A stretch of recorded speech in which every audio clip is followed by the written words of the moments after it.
Hi everyone, and welcome back to our series on the work and mission of ADRA. Today I've been visiting in the home of Catherine here in the Turkana County of Kenya, and how appropriate it is that we can introduce her here because she herself has been a victim of disaster. Over the last 5 years here in the Turkana County, they have been suffering from drought. And many people are going hungry, and even some of the elderly and small children are dying. And for the last 2 weeks, I've been visiting in the homes of people who are suffering, hungry and suffering. And today we're talking about the work that ADRA does in the way of emergency response. And so I thought it would be nice to introduce one of our project participants here, Catherine. ADRA is well known for its effective emergency response, whether the disaster is sudden or chronic. With boots on the ground in over 100 countries, ADRA is well positioned to respond to crises at a moment's notice. But ADRA's emergency response does not begin the moment a disaster strikes, and it does not end once the initial life-saving assistance is no longer needed. At ADRA Canada, our disaster response motto is prepare, respond, recover. Careful preparation enables a meaningful response when catastrophes strike. ADRA Canada prepares by ensuring it has funds earmarked for emergencies and ready for disbursement when the need arises. Through the strength of the ADRA network, especially trained emergency response teams around the globe are ready for deployment at a short notice to administrate and facilitate emergencies anywhere in the world. In addition, we train Seventh-day Adventist conferences, churches, and volunteers right in Canada to equip them to respond effectively to local, provincial, and even national disasters. ADRA's emergency programs adapt to the crisis and context at hand, ensuring that we respond effectively, efficiently, and appropriately in the local context. Let's take food assistance for an example. When people in Canada hear about a hunger crisis somewhere in the world, they might get a picture in their mind about how surplus wheat from the farmers is bagged up and shipped in big containers across the ocean to help the people. But that is not really how it works these days. We used to do it that way back in the 90s when ADRA Canada first started. But we quickly discovered that this was not a very efficient, cost-effective, or appropriate way of meeting the people's needs.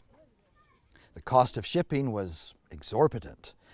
The grain would have to be inspected in port, and there could be difficulties in getting the shipment released. Then there would be more transportation costs in getting the shipment to the affected areas, where there might be more inspection costs and delays. The whole process could take months, and people could go hungry. Then on site, people would have to be hired to facilitate the distribution. And then, when the people would get the sack of grain home and open it up, they would find there would be wheat instead of the corn flour or maize that may be the staple diet of the people who are hungry.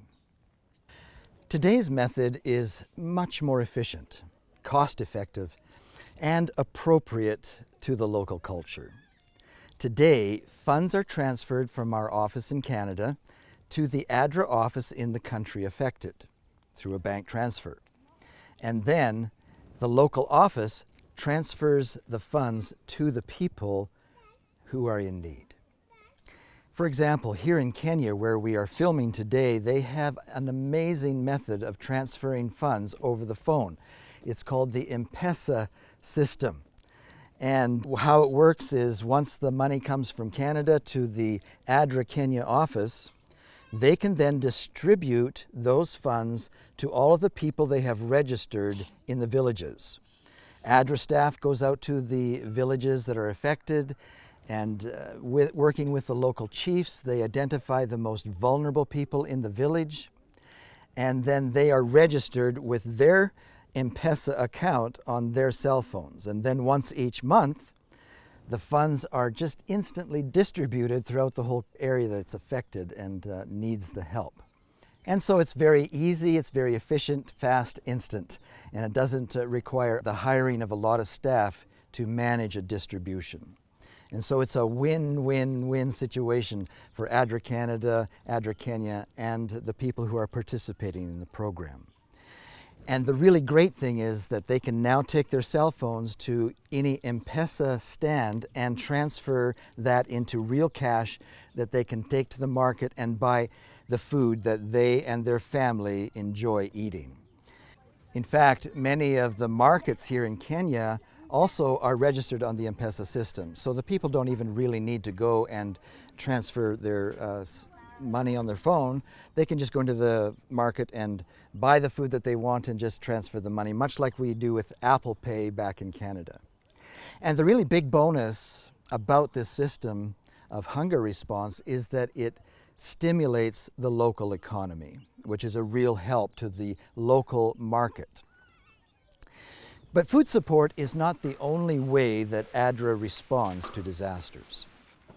Emergency response can also include providing safety, shelter, food, water, sanitation, hygiene, and healthcare support.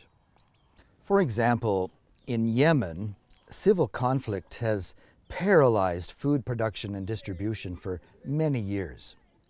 ADRA is supporting those suffering from the conflict with food and multi-purpose cash assistance, much like the cash transfers here in Kenya. We're doing this in partnership with the Canadian Food Grains Bank.